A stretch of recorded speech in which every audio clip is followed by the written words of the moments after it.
Welcome to the Flying Octopus Podcast, offering a new perspective on Red Wings hockey, as well as all the important news from around the NHL. And now, here are your hosts, Tony Wolak, Devin Little, and Evan Sabrin. One of the things I find amazing about social media these days, things that I thought I'd never see in my lifetime, is when you find something that goes viral or something that's trending on social media, like within an hour or two, you see these pop-up t-shirt companies that come up with a slogan of something like, think about like Hawk Tua, or when Dan Campbell said we're going to bite kneecaps. Literally within hours, there's t-shirts selling for 40 or 50 bucks saying bite kneecaps, or whatever the Hawk Tua girl is saying. And that girl's a millionaire now. So when Ansar Khan tweeted that he heard Todd McLellan say, play effing hockey, I was immediately intrigued looking all over for these t-shirt pop-up companies that would have this shirt, because I need a shirt that says play effing hockey. And you guys all know how passionate I am about having a coach that is emotional and does care and does get angry and shows that fire and passion. I was like, I need this shirt. And that's when I thought, guys, maybe we could just pool our money together and start our own pop-up t-shirt company. Play effing hockey, brought to you by the Flying Octopus. I love the idea and I want the t-shirt. So that's my 2 cents for this new thing. Red Wings 3 in a row tonight. The first time they've had a 3-game winning streak this season. Pretty exciting, guys. And welcome to episode 17 of the Flying Octopus podcast.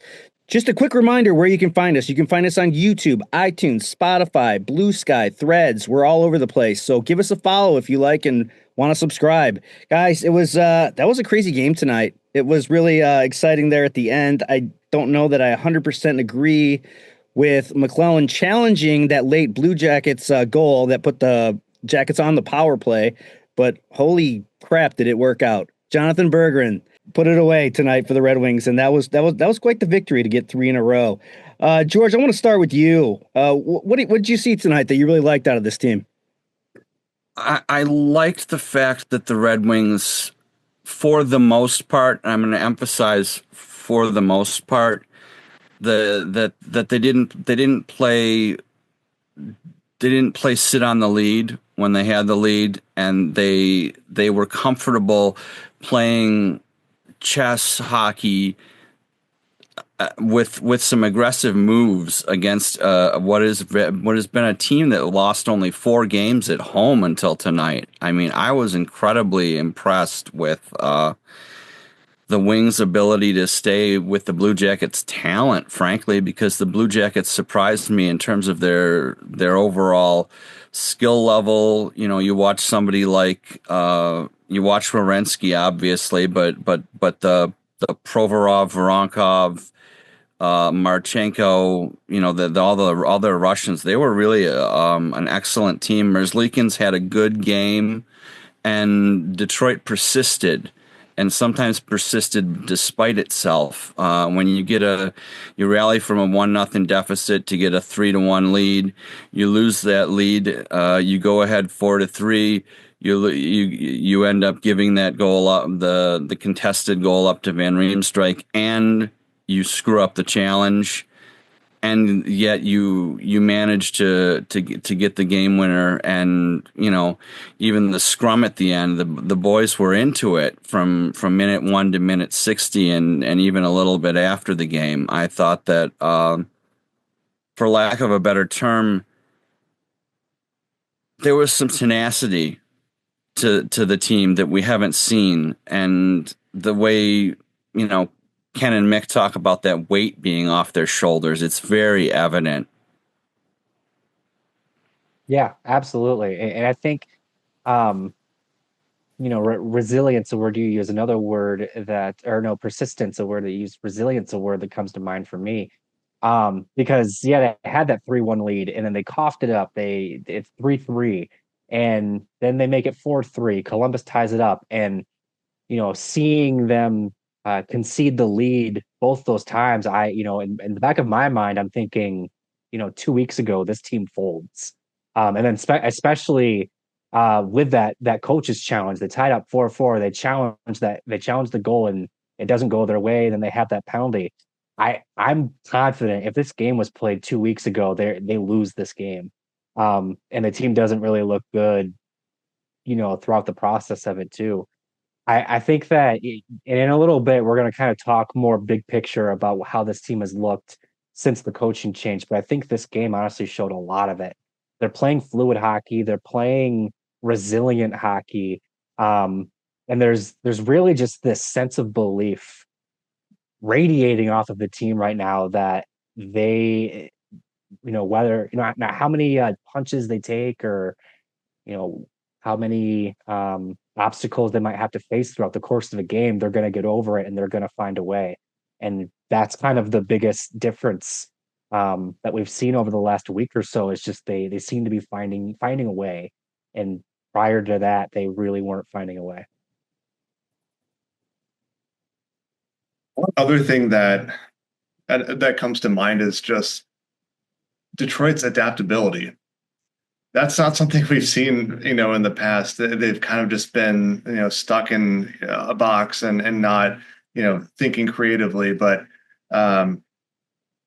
if you look at the Detroit's power play opportunities in their game against Columbus, so the first time they had a power play, Columbus, their two forwards and one of their defensemen, they were pushing and being real aggressive on the top of the umbrella, not giving Detroit's quarterback and their two flanks much time and space to make plays. And ultimately, they killed the penalty. Detroit didn't get too many quality chances, but the adaptability came in. And that's not something we've seen lately or prior to the coaching change. They saw that. They saw exactly how Columbus was playing aggressive up top on the penalty kill. And it took 7 seconds with the second power play to score. Sider just drew the players towards him, fired the puck down to Alex DeBrincat, and he scored. Same thing for the second power play goal, the third power play opportunity. Again, forced the puck down low, found Larkin in the slot for a goal.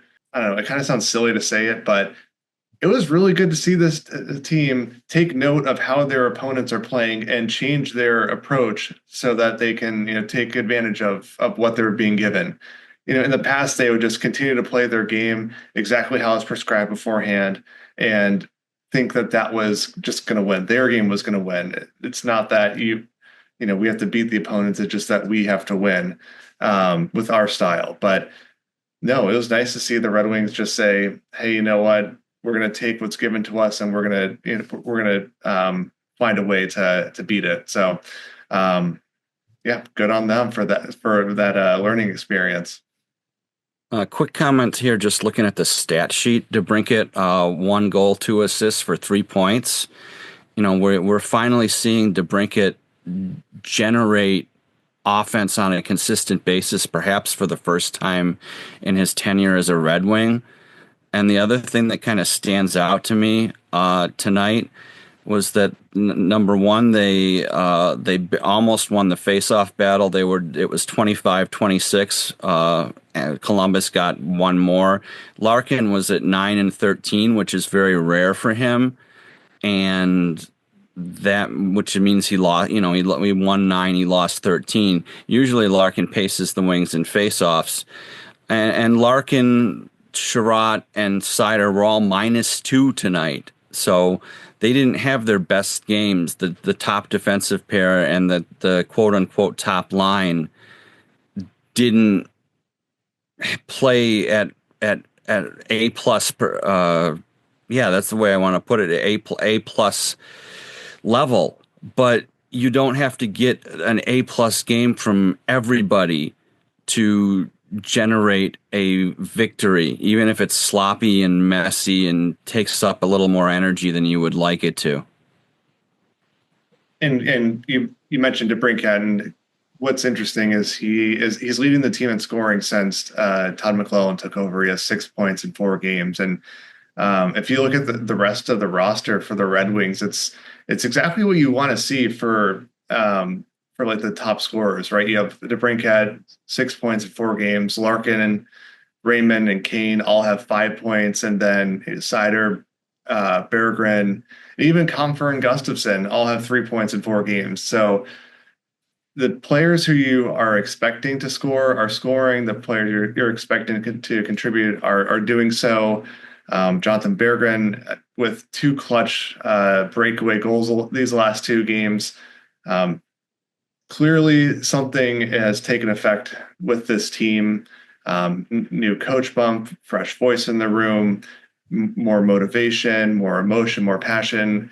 There are like dozens of variables going into this, but the fact of the matter is this team is playing a lot better, and they're getting contributions from their top players. Yeah, 3-1 now with McLellan. I didn't see that coming. And it's not like they beat some good teams here, beating Washington 4-2. Pittsburgh, I know, is not the greatest, but still, that was a good win. And then tonight, Columbus is not a slouch anymore. They do have some skill on that team. So I was very happy to see this team kind of turn over somewhat of a new leaf. Now, I'm still not in the boat of is this a mirage? Is this team capable of making that kind of St. Louis Blues turnaround that you talked about, Tony? Which I'm still not a believer in that yet. But you can see a difference in the play out there. You can see a better sense of urgency, I feel like. And one of the moments that I really love seeing this week that really it got me going was at the end of that Pittsburgh game when Raymond had the shot at an empty net, and just instead of just slamming it home, it looks to Dylan Larkin, who was in a tiny goal slump, nothing to worry about. But it showed me something about the team and them trying to click and get better and playing together. And I really like that moment out of Lucas Raymond. And I think there is a chance for them to turn a corner, but I'm going to need a bigger sample size. 3 games. I'm optimistic, but not too optimistic. I think that this is more a salvage job than we are looking at a playoff run right now. To me, I look at the team and I want to see them restore, if you'll excuse the Lions pun, some grit, definitely, and pride in themselves, because so much of what they were doing under the late Lalone area was sort of like, let's play as is our duty because we absolutely have to, because we're getting paid to do it. And let's not put in any more effort than we absolutely have to because we're getting paid to do it, and people are sitting in the stands that paid for our salaries. It was a stiffness to the team, that rigidity, I guess, is the best word for it, and the weight on their that was evident on their shoulders, the weight and the slumping shoulders, their body language, sitting back on the bench, just kind of, it wasn't half-assing it. Professional teams don't half-ass it. They all have pride. They're all incredibly competitive human beings who want to do the best they can, but the best they could and the best they can now are 2 very different things. That's a credit to McLellan, I think, and that's a credit to the players as well for having more in them. And as shocked as I was on December 26th that Yzerman actually pulled the trigger, it seems to be more than just a breath of fresh air. It seems to have rejuvenated that spirit in the locker room. And it's campy to say it's team spirit, but there's something to it. What do you guys think the biggest difference is that you're seeing in the type of play so far through these 4 games? Devin? Feel like they're just playing a freer brand of hockey. I know, the brand we would say right now is effing hockey, but it's honestly just a really smooth, free flowing. The way I look at it, they're playing like they aren't afraid to make mistakes, which is kind of crazy because typically when you have a new coach, you'd think that you might tense up. You want to impress the new guy. You don't want to make that mistake that makes the new guy maybe look at you or have a bad impression of you. But no, they seem to be really empowered to go play their game. Especially a player like Berggren, and McLellan's been talking about him a lot over the last few days about what he kind of wants to see from him. He wants to see him be an attacker, is what he's been saying. He wants to, doesn't want him to play like he's in a shell. And to see Berggren not only play like he's attacking, but get 2 game-winning goals in a row, like there's got to the whole team's feeling really good right now, and you can tell. But I have to imagine that Berggren specifically is feeling really good about himself. He's got 2 game-winning goals, and he's being empowered by his new coach to play the game the way that he wants to play the game and the way that he's had success playing the game throughout his entire career, going back to when he was a prospect in Sweden. I think that you're also seeing the veterans on the team seemingly respond more to McLellan. And, we can speculate on all the reasons why that might be, but, it's pretty obvious to me that Patrick Kane is starting to look like Patrick Kane again. And he sure as heck was not looking like Patrick Kane a couple weeks ago. You mentioned, just a little bit ago, Tony, there you mentioned he's right up there in terms of point production since McLellan took over.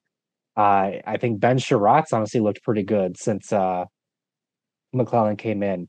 I can go down the list. All the veterans just seem to have kind of rediscovered their games magically. I don't know what McLellan's feeding them now, or what Derek Lalonde was not telling them to do. I don't know, but I think there is something to McLellan's experience. The fact that he's very vocal on the bench, you see that.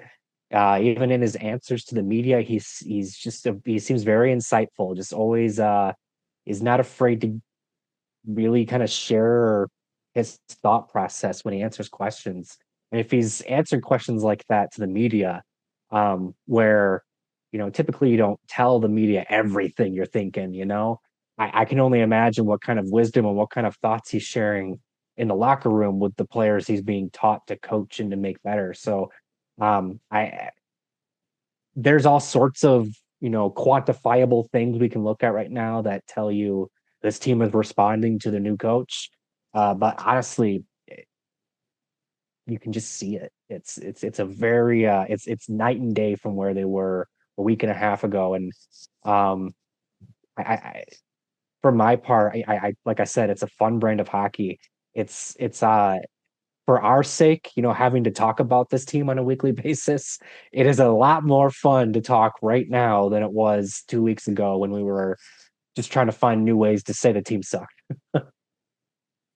When the Red Wings were playing the Capitals the other night, the Red Wings had a power play, and there was a miscue or a turnover, and the Caps gained possession, went back 2-on-1, and it was funny. Patrick Kane just bolted down the ice, like back checking, like bolted. Like I haven't seen him skate that fast since his first few games back after hip surgery, because he was just so damn excited to be out there. He broke up a 2-on-1 as the back checker, and that, like, I was sitting there watching. I was like, "Yep, they're bought in." Like that wasn't happening 2 weeks ago. The 4 forwards on the power play would have just like stopped, drooped their shoulders, looked up, frustrated, and then skated 75% effort back. But no, that's not what happened. And Kane, to his credit, broke up the play. And yeah, he's scoring. He's actually back checking. That effort just it's across the team, and that's the main thing that I've seen. They're rejuvenated, and it really does feel like they were so just constricted with their previous style that just having McLellan there is I don't know, it just reinvigorated them. It's crazy just how a coaching change can literally change a performance with these guys. It's like Devin said, it is night and day the way this team is played, and I wonder, like, is it a respect factor? Is it this guy Lalonde? He doesn't have a lot of head coaching, or has no head coaching experience prior to joining the Red Wings.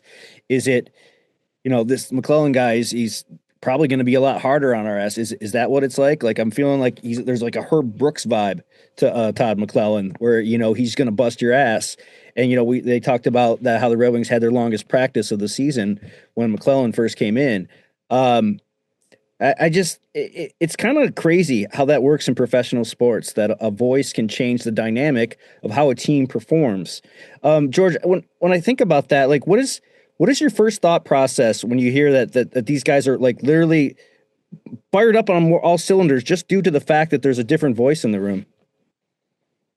It's weird to some extent to me, because you look at the tenure of an NHL coach, and to some extent it kind of makes me cringy, that going, wow, does somebody lose the room that fast? Or we watched with Lalone, who had, I guess I will point out, for giving Lalone a little bit of defense here, he had a lot of head coaching experience at the minor league level, at the USHL level, at the ECHL level, but absolutely no NHL coaching experience. You wonder when he lost the room, and how bad it was, because as of last spring they were gutting it out for him, and as of this fall it was really fascinating how that dynamic changed, and how just losing Perron's voice in the locker room as an adjunct coach, and losing Gostisbehere's presence on the blue line, and the house of cards just collapsed. Whereas with McLellan, who's going to be doing a lot of teaching over the next couple of months, I want to use these terms that I would describe better, that might sound a little better for a call girl and a hockey team. They're playing loose, fast and loose, but honest. And there's this sort of this willingness to compete for each other. There's also a willingness to be selfish, which is an encouraging thing to see, and I can think back to, I don't have the hockey background that some of you do, but I can think of some of the coaches that I've had, and the fact that for such a long time, my soccer team, when I was a teenager, we lost every game for something like 10 game seasons. It was nearly 100 losses. But we just sort of showed up and we did our thing, and we showed up and we did our thing. And the only people who were busting their ass out there, and I'll plug my own horn here, were people like me who had no skill but just didn't know what to do other than be the best teammate they could possibly be. And I look at somebody like Tyler Mott. I know this is a strange example, but I look at Tyler Mott. We didn't even know he was on the ice for the first chunk of this season under Lalone. The last couple of games, you've seen him as this back-checking demon who can poke pucks to more skilled players. Of all the people on the team to start making a difference, Tyler Mott looks like an actual difference maker, at least on the defensive side of things. And being somebody who was not all that skilled in any athletic pursuit, but gutted it out, I appreciate that, and I appreciate the fact that under McLellan, these guys are energized to push for each other and to push for themselves. To me, like, I don't know, I kind of have like a real world experience for this, and maybe you guys do too, but like, when you have a manager who just, you can feel their stress radiating with whatever jobs you have, and whether things are going well at the company or things aren't going well, but like you can feel that downward pressure that's isn't necessary. You can feel their stress. You can feel like the tension. Things aren't going to go well. You're not going to enjoy being there. You're not going to go above and beyond. You're just going to get the job done. But for managers who, keep it light, keep it fun, appreciate you, find value in places where you wouldn't normally look for it. Those are the kind of mentors, the teachers, the professionals that you want to work for, that you want to try hard for, and go above and beyond. And that's kind of what we're seeing with the Red Wings. That just like, I've said this ad nauseum at this point, is like they were clearly in a rut and nothing was changing. And so like it was probably a pretty miserable experience just, coming to the rink and having to carry out a game plan that they knew wasn't going to be successful. And then you finally get a breath of fresh air with someone who keeps the light, is passionate about hockey and like wants to win. And we're clearly seeing the results. This is what this team was meant to do. It just, they finally have the right person to push the right buttons and to, help them break free. And we're seeing the results of it now. I love that analogy, Tony, and that's probably the perfect analogy for this situation. In my line of work in the entertainment industry, it's night and day when you work with the higher level people that want to make your job easier, that want to, like you said, keep it light, have fun. Then you have other people who are the stress, the pressure, they make it not fun. Maybe they don't know what they're doing as well. And you kind of lose your faith in that system. I'm currently at a job now where I have two awesome guys ahead of me, bosses that like, they make it fun to come to work.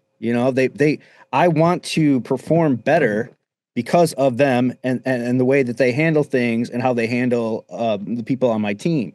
So I think that's an excellent point. And yeah, I guess, I never really thought of it like that, but that's kind of how life kind of works in general, almost, I think people want to perform better for people that they respect and like, and that's where I'm curious out of this is like, they just not have that same respect level for Lalonde that they seem like they've had. Well, like I said, small sample size, but do they have that new respect level for McLellan that, because I mean, like I said, we're seeing a different team here. We're seeing a different style of energy, a different style of play. You talk about Patrick Kane; he's looked completely different, like you said, and it's refreshing, it's invigorating, and it leads to some hope for optimism for this team moving forward.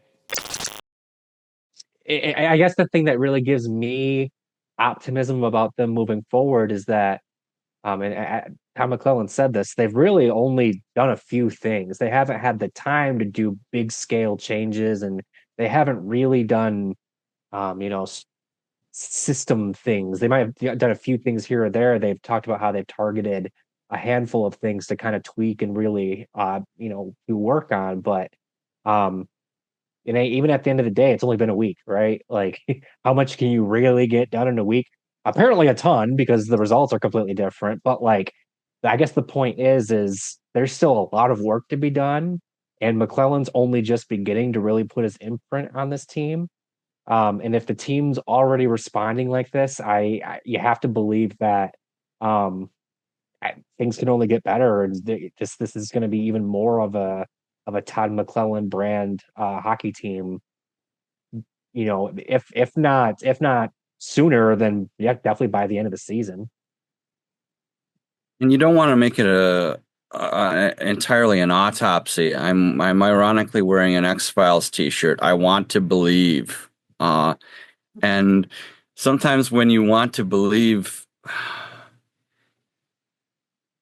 it's not enough. There's that and I guess the question for me comes into again asking, A, when did Lalonde lose the room? B, how did it happen? And C, why it's so evident that it's not just a breath of fresh air, but it's evident that we're dealing with a coach who's a better communicator, two-way communicator.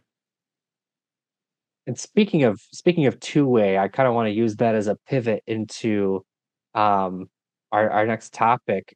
Another player, we talked about the veterans and other players that are really stepping up under this new coach. One player that's also been given a really big opportunity and seems to be doing a lot with it is Joe Veleno. That's first line Joe Veleno, actually, might I add. He's been kind of in that Tyler Bertuzzi role, as I like to call it. Not not saying that he is the same type of player as Tyler Bertuzzi, but he's kind of being tasked with being the more physical of the three on that line. He's supposed to be the first man in to get the puck and then dig it out, get it over to one of those two and let them kind of do their thing.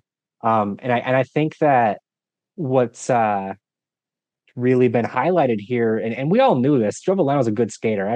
Everybody would have told you that going into the season. But Todd McLellan is the first coach in Joe Veleno's career to use that as a weapon, as to give him a role in the top six. It seems like up to this point, his two-way ability, his savvy in the defensive zone has kind of been his trademark and the thing that gets him a spot in the lineup. And it's kind of fun to see him now being given the opportunity to play in a completely different role and honestly looking pretty good. I think you're seeing shades of Joe Veleno that you maybe saw from time to time since he's made his arrival in the NHL, but not really on a consistent basis. I still don't think Veleno's showing enough for me to think this is, he's a top six forward now. But I think it goes to show that players can kind of surprise you when they're given opportunity. And sometimes all it takes is the right individual, the right coach to recognize that a player could do well given an opportunity. And for what it's worth, I think Veleno's maybe starting to change some minds across Red Wings fandom, because I know, a month or two ago, people were kind of asking me, what does this do? It turns out he actually does quite a few things. Yeah. Before I dive into that, Devin, I do want to congratulate you on that beautiful segue for commenting on Joe Veleno's two-way abilities. But I mean, I agree with everything you're saying. And he's playing on that top line role as the first man in. He's not like a traditional piano mover, as Jeff Blashill used to call it with, Todd Bertuzzi and Justin Abdelkader and the various players who played on Pavel Datsuk's wing. But I like it. He does bring that speed. He's a good first man in on the forecheck because he can get there first, and he is a big enough, physical enough player, even though those aren't the hallmarks of his game, to go in, battle for the puck, and come out with it. He has that skill to go and make plays with loose pucks. It's also, putting him on the wing, he can be a little bit more creative. He doesn't have to be the last forward out of the defensive zone.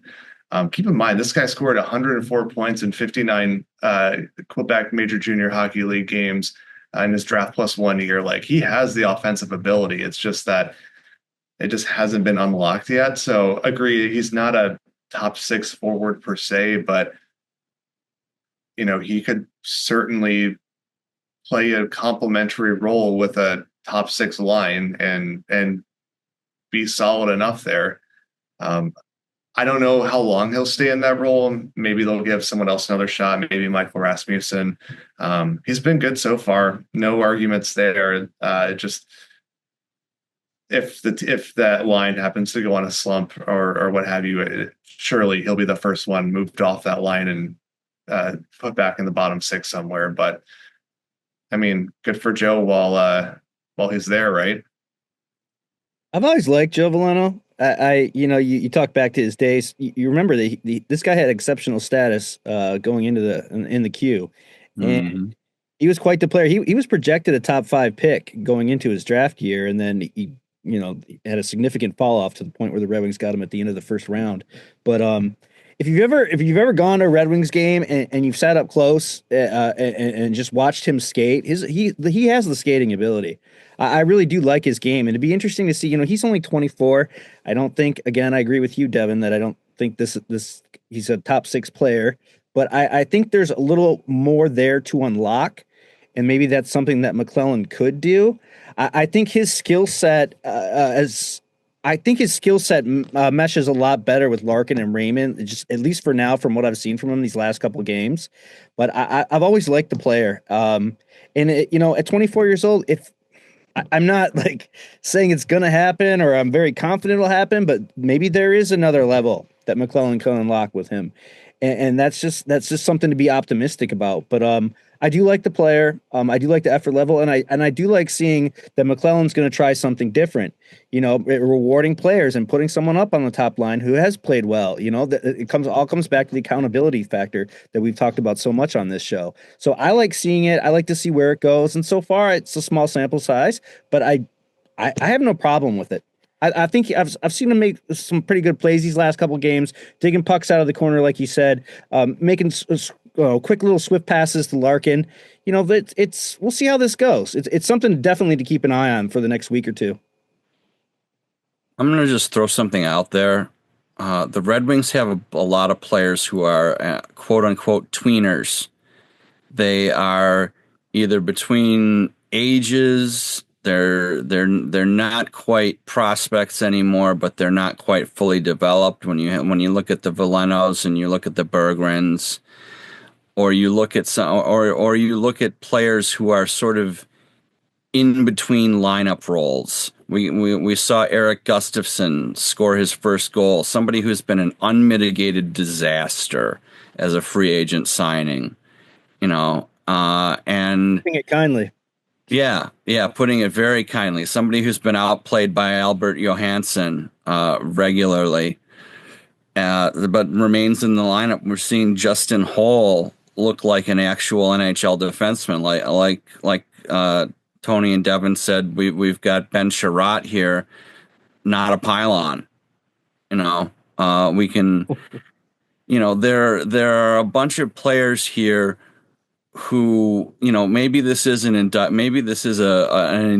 going away of the Yzerman roster build and how it didn't work over the summer, but how it's sort of working with this breath of fresh air under the wings of the players. No pun intended here.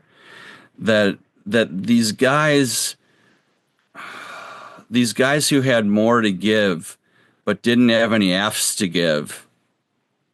Suddenly they're giving a damn, and we're seeing more out of them. And while we're not necessarily going to see a Stanley Cup playoff run out of this, the salvage job here over the course of the first week has been pretty remarkable to me. Yeah, it's the effing hockey, man. We're right back at that. I don't know how many effins we dropped today, but we're definitely I'm definitely interested in getting a T-shirt like that, and that way we can all match again. I mean, we're at least all wearing black again today, guys, which is great. I think we got something going here cohesively. Maybe that means we're becoming a team better, and we're figuring it out better. But quick reminder where you can find us: we are on iTunes, Spotify, YouTube, Blue Sky, Threads. Please follow, subscribe, join. We'd love to hear some feedback from you. So on deck, Red Wings Saturday in Winnipeg. Tuesday, they're going to host the Senators, and then the Hawks, they'll be home for the Hawks next Friday. So we will try to join you next week after that game. Once again, thanks for joining us for episode 17 of the Flying Octopus podcast, and we're going to catch you next week. Thanks for watching. Thanks for listening to the Flying Octopus podcast. Follow us on YouTube at the Flying Octopus channel and Twitter at Flying Octopod.